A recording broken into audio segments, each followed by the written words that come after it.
क्या आपने कभी सोचा कि आसमानी बिजली किसी इंसान पर गिरने से वो क्या बच सकता है, और अगर कोई बच भी जाए तो उसके जिस्म की क्या हालत हो जाती है। और क्या आप जानते हैं कि दुनिया का एक ऐसा अनोखा होटल भी है जो पहली नजर में नजर ही नहीं आता। या फिर क्या आप जानते हैं कि शादी के बाद हनीमून की रिवायत कब पड़ी और इस लफ्ज का मतलब क्या है। ऐसे ही गजबनाक और इंफॉर्मेटिव फैक्ट्स को जानकर आप कहोगे फैंटास्टिक फैक्ट्स यार। अस्सलामुअलैकुम, मैं हूं हम्माद सादिक और आप देख रहे हैं रियलिटी फैक्ट्स। दोस्तों चलते हैं आज के गजबनाक रैंडम फैक्ट्स की तरफ। फैक्ट नंबर 1, हनीमून पर जाना नवब्याहते जोड़ों के लिए जरूरी समझा जाता है, लेकिन क्या आपको पता है कि ये रिवायत कब डली और लफ्ज हनीमून का मतलब क्या है। अगर आप नहीं जानते तो ये दिलचस्प मालूमात मैं आपको देता हूँ। दुनिया के तकरीबन तमाम ही ममालिक में हनीमून की कोई ना कोई शक्ल मौजूद है। हनीमून का लफ्ज पुरानी अंग्रेजी हनी मोने से निकला है, जिसमें हनी का मतलब शहद ही है, यानी नए जोड़े के लिए खुशियां और नई शादी का प्यारो मोहब्बत है, जबकि मोने से मुराद वो वक्त है जिसमें प्यारो मोहब्बत बाकी रहेगा। इस लफ्ज को पहली मर्तबा 1542 में इस्तेमाल किया गया। शादी के बाद पहला महीना जिसमें कोई परेशानी नहीं बल्कि खुशियां और मेहरबानियां हैं। दरअसल एक महीने के वक्त का कोई रेफरेंस मौजूद नहीं, लेकिन शादीशुदा जोड़े के बाहिमी तासरात से ऐसा दिखाई देता है जो हमेशा एक जैसे नहीं रहते बल्कि कम होना शुरू हो जाते हैं। बाज़ जगह हनीमून के मुतालिक कहा जाता है कि 1552 में नए शादीशुदा जोड़े के लिए फहिश लोग हनीमून लफ्ज का इस्तेमाल करते थे। इसी तरह हनीमून को 5वीं सदी से भी जोड़ा जाता है, जब कैलेंडर के वक्त को मून साइकिल्स यानी चांद की गर्दिश के साथ जोड़ा जाता था। उस वक्त नए जोड़े को पहले चांद के दौरान शहद मिला कुव्वत बख्श मशरूब भी पिलाया जाता था। इंतहाई दिलचस्प इंकशाफ ये हुआ कि 19वीं सदी में बरतानिया में जोड़े अपने हनीमून दौरे पर कहीं घूमने फिरने नहीं बल्कि ऐसे दोस्तों और खानदानों के पास जाया करते थे जो शादी की तकरीब में शिरकत नहीं कर सकते थे। फैक्ट नंबर 2, क्या आप जानते हैं कि दीवारें चीन की मजबूती के पीछे छुपा राज क्या है। अगर नहीं जानते तो आज की इस वीडियो में जान लीजिए। ये तो आप जानते ही हैं कि लेसदार चावलों की खासियत ये है कि ये मैदे में जाकर चिपक जाते हैं और पेट भर जाने का एहसास होता है। तो इसी तरह ये दीवारों को भी ताकत दे सकते हैं। 1500 बरस कबल माहिरीन तामीरात ने लेसदार चावलों के सूप को लीमू के साथ मिलाकर ऐसा गारा तैयार किया जो मज़ारात, मजहबी मुकामात और दीवारों वगैरह की तामीर के लिए इस्तेमाल किया जाता था। दीवारें चीन की मजबूती की शायद एक वजह भी ऐसा ही गारा है। फैक्ट नंबर 3, टेलीग्राफ की मदद से आपका पैगाम एक जगह से दूसरी जगह पहुंचाया जाता था। कभी ये तरीका बहुत मशहूर था। इसके मूजद सैमुअल मॉरिस है, जो कि 1791 में अमेरिका में पैदा हुआ। इसका ताल्लुक एक गरीब खानदान से था, फिर भी उसने मेहनत की। उसे तस्वीरें बनाने का बहुत शौक था। उस वक्त फोटोग्राफी आम नहीं हुई थी। वो बेचारा मामूली कपड़े पहने इधर उधर फिर कर तस्वीर बेचा करता था। एक दफा सैमुअल मॉरिस किसी ट्रिप पे गया और उसकी बीवी की उसकी गैर मौजूदगी में वफात हुई और उसे दफना भी दिया गया। उस वक्त पैगाम पहुंचाने का कोई जरिया नहीं था। उसकी बीवी की वफात का सैमुअल मॉरिस को पता न चल सका। खैर, जब वो घर वापस आया और उसे बीवी की वफात का पता चला तो उसे बहुत दुख हुआ। उसने सोचा कि क्यों न कुछ ऐसा इजाद करूं जिससे मुसीबत के वक्त पैगाम को एक जगह से दूसरी जगह पहुंचाया जा सके। मॉरिस को शुरू हुई से मूजद बनने का शौक था। वो हर वक्त इस फिक्र में लगा रहता था कि कोई ऐसी चीज इजाद की जाए जो अवाम के काम आ सके। खैर, एक दिन वो अपने मकसद में कामयाब हो गया और टेलीग्राफ को इजाद कर ही लिया। फैक्ट नंबर 4, क्या आपने कभी सोचा कि लातीनी जुबान इतनी अहम क्यों है। जर्मनी के स्कूलों में अब भी लातीनी जुबान पढ़ाई जाती है। दरअसल ये जुबान वेटिकन सिटी की सरकारी जुबान है। यहाँ तक कि एटीएम मशीनों पर भी यही जुबान है। लेकिन इसके अलावा ये जुबान आपको कहीं नहीं मिलेगी। रोमन सल्तनत के खात्मे को एक तवील अरसा गुजर चुका है। रोम के मरकज में मौजूद वेटिकन दुनिया की सबसे छोटी रियासत भी है। फैक्ट नंबर 5, क्या आप जानते हैं कि सबसे ज्यादा पुल कहां पाए जाते हैं। जर्मन शहर हैम्बर्ग में पुलों की तादाद सबसे ज्यादा है। इनकी तादाद 2500 के करीब बनती है। ये पुल नहरों और दरियाए आल्स्टर के अलावा रुकावटों के ऊपर भी बने हुए हैं। अगर आप हैम्बर्ग में घूम फिर रहे हैं तो फिर ये मुमकिन ही नहीं कि आप उन पुलों से बच सकें।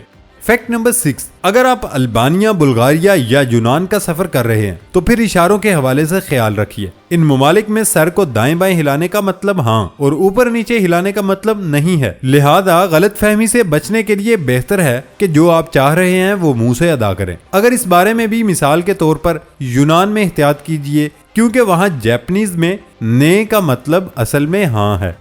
फैक्ट नंबर 7, आपको जानकर हैरत होगी, कुछ दरख्त आपस में एक दूसरे के साथ राब्ता करते हैं और अपना दिफा भी करते हैं। साइंसदानों का कहना है कि कीड़े मकोड़ों के हमले की सूरत में दरख्त अपने पत्तों में एक खास किस्म का केमिकल फिनोलिक छोड़ते हैं और अपने इर्द गिर्द मौजूद दूसरे दरख्तों को भी खतरे का पैगाम भेजते हैं ताकि वो भी अपना दिफा करना शुरू कर दें। फैक्ट नंबर 8, क्या आप जानते हैं कि आसमानी बिजली अगर किसी इंसान पर गिरे तो उसकी जिल्द पर क्या असरात होंगे? आसमानी बिजली इंसानी जिल्द पर अजीबो गरीब नकूश काटती है। आसमानी बिजली से जलकर मरने के इम्कानात बहुत कम होते हैं, लेकिन इससे मुतासर होने वाले अफराद की जिल्द पर शाख दर शाख नकूश बन जाते हैं जो किसी टैटू की तरह दिखाई देते हैं। दुनिया भर में आसमानी बिजली से बच जाने वाले अफराद के जिस्मों पर जबरदस्त झुलसने के अलावा मेहंदी के नकूश की तरह डिजाइन से बन जाते हैं जिन्हें अब तक अच्छी तरह नहीं समझा गया। हम जानते हैं कि आसमानी बिजली का एक कूंद लाखों करोड़ों बल्बों को रोशन करने के लिए काफी है। बिजली की इस कुव्वत से हवा 27,000 डिग्री सेंटीग्रेड से भी ज्यादा गर्म हो जाती है, क्योंकि आसमानी बिजली में 1 अरब वोल्ट तक तवानाई मौजूद होती है। आसमानी बिजली के शिकार हो जाने वाले अफराद की जिल्द पर ऐसे अजीबो गरीब नकूश देखे जा सकते हैं जो उन्हें होलनाक वाक़े की उम्र भर याद दिलाते रहते हैं। बिजली इंसानी जिस्म को शदीद नुकसान पहुंचाती है। उससे फेफड़े, दिल और एसाबी निज़ाम शदीद मुतासर होता है। दिल भी बंद हो सकता है, दिमाग और हराम मगज तबाह हो जाता है और उसकी रोशनी और हरारत बिनाई जाया कर सकती है। आसमानी बिजली बदन में जाते ही खून के सुर्ख खुलियात बारीक रगों से निकलकर जिल्द की दूसरी परत एपिडर्मिस में समा जाते हैं। इससे जिल्द पर कभी न मिटने वाले नकूश बन जाते हैं। इसीलिए आसमानी बिजली से बच जाने वाले 90% अफराद के जिस्मों पर ये टैटू नुमा नकूश बन जाते हैं। फैक्ट नंबर 9, वैसे तो कहा जाता है कि दुनिया में एक ही शक्ल के 7 लोग हो सकते हैं, लेकिन हर किसी को अपना डुप्लीकेट देखने का चांस नहीं मिलता। साइंसदानों के मुताबिक ऐसा इत्तेफाक ट्रिलियन में एक ही हो सकता है, यानी ना ही समझ लें। लेकिन अगर ये कोइंसिडेंट आपके साथ हो जाए तो आप कैसा महसूस करेंगे? आज मैं आपको एक अनोखा किस्सा बताने वाला हूँ जिसको जानकर आप भी हैरान होंगे। नेल डगलस और रॉबर्ट, जिनकी तस्वीर आप देख रहे हैं, ये एक ही शक्ल के 2 लोग हैं। ये ना तो भाई हैं, ना रिश्तेदार और ना ही दोस्त। इनकी मुलाकात का इत्तेफाक भी बहुत अनोखा और दिलचस्प है। बाज़ इत्तेफाक इंसान को सारी जिंदगी याद रहते हैं। ये 2 लोग, उनकी मुलाकात बाय चांस तब हुई जब ये एक एयरपोर्ट पर एक दूसरे से टकराए, फिर एक ही जहाज में सफर किया। मजे की बात कि इनका टॉप भी एक जैसा और ब्लैक ही कलर में था। इनकी न सिर्फ शक्लें मिलती बल्कि इनके बाल भी एक जैसे, बालों का रंग स्टाइल भी एक ही जैसा था। इन दोनों की बुकिंग भी एक इटालियन होटल में थी। इससे ये अंदाजा होता है कि इनकी जहनियत भी एक जैसी है। फैक्ट नंबर 10, अल्लाह ताला ने इंसानी नस्ल के तसलसल को जारी और सारी रखने के लिए जिन्स मुखालिफ में कशिश रखी है, बिल्कुल इस तरह जैसे मकनातीस के 2 मुखालिफ सिरे एक दूसरे को अपनी तरफ कशिश करते हैं। ऐसे ही मर्द और औरत एक दूसरे की तरफ खींचे चले आते हैं, लेकिन इस कशिश का इन्हिसार अगले के रद्द अमल और अदाओं पर होता है। दुनिया में बेशुमार खूबसूरत मर्द और औरतें हैं, लेकिन क्या वजह है कि इन सब को छोड़कर कोई एक दिल में बस जाता है और हमें उससे मोहब्बत होती है? इसकी बहुत सी वजूहात हैं। हर किसी में कोई ना कोई ऐसी अदा या सिफ्त होती है जो हमें मुतासर करती है, जैसे बातचीत करने का अंदाज, हमदर्दाना रवैया, मुस्कुराने की आदत, चेहरे की बनावट वगैरह। और उसकी यही अदा या सिफ्त हमें इतनी अच्छी लगती है कि हम सब कुछ छोड़ छाड़ के उसके दीवाने हो जाते हैं। मोहब्बत ऐसे शख्स से होती है जो हमें वक्त देता है, हमारी फीलिंग को समझता है, क्योंकि इस दुनिया में सबसे कीमती चीज अगर कोई किसी को दे सकता है तो वो अच्छा वक्त है। मोहब्बत में तोहफे तहाइफ का लेन देन तो आप जानते ही हैं, लेकिन क्या कभी आपने ये सुना कि कोई लड़की लड़के से उसके शर्ट का बटन बतौरे मोहब्बत मांगे? मेरी तरह आप भी हैरान होंगे। दोस्तों, जापान में कुछ ऐसी लड़कियां भी हैं जो मोहब्बत करने वाले से उसकी शर्ट का वो बटन मांगती हैं जो दिल के करीब होता है। शुक्र करें अभी सिर्फ बटन ही मांगा, ये नहीं कह दिया कि बॉडी से दिल निकाल के ही दे दो। खैर, ये था जापान का यूनिक तरीका।